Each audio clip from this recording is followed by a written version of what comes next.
This is from Gabe Feldman, and he is a sports lawyer, does some sports in the law podcasts. He's had Rusty Hardin on.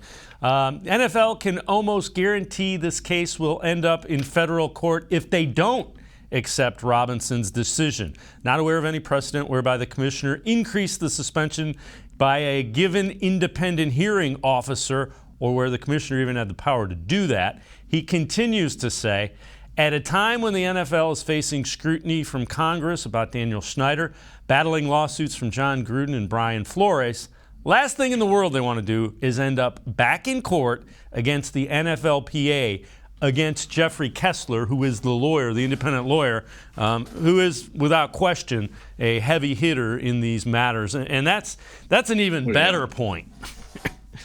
Yeah, and again, you have to throw in the context. There are other things that are going on in the NFL besides this that are not looking good for the league. The Daniel Snyder situation, like they actually have concrete proof of what he did wrong, and they're sort of being inactive on that. Deshaun, there's a lot of gray area. We've talked a lot about it. It doesn't look good, but there's a lot of gray area where you can make an argument one way or the other to soften the blow, whichever side you're on, or strengthen your blow.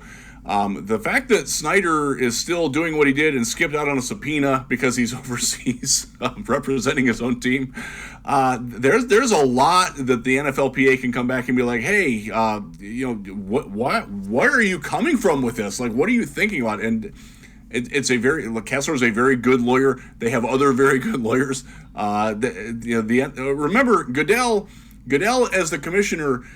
And he embraces this more than other commissioners have. He is the representative of the 32 owners. And when 2 or 3 of the owners are in trouble, he has to protect them. That's literally his job.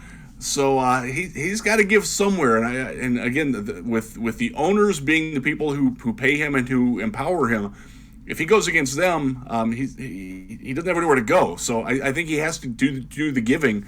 Easy for me to say, on the Deshaun Watson case here. He's got to go along with what the NFLPA and has agreed to in their CBA.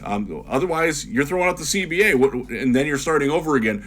Nobody wants to go through that. Not the NFLPA, not the owners, not the players, not the player reps. Nobody wants to go through that again. And going and violating the terms of it, that's what you're doing. Yeah, and the flip side of it is there is a clause in there that says the owners are held to a higher standard of the code of conduct. So that's another thing that's kind of a check mark for the Players Association, and you can be sure that will be repeated time and time again.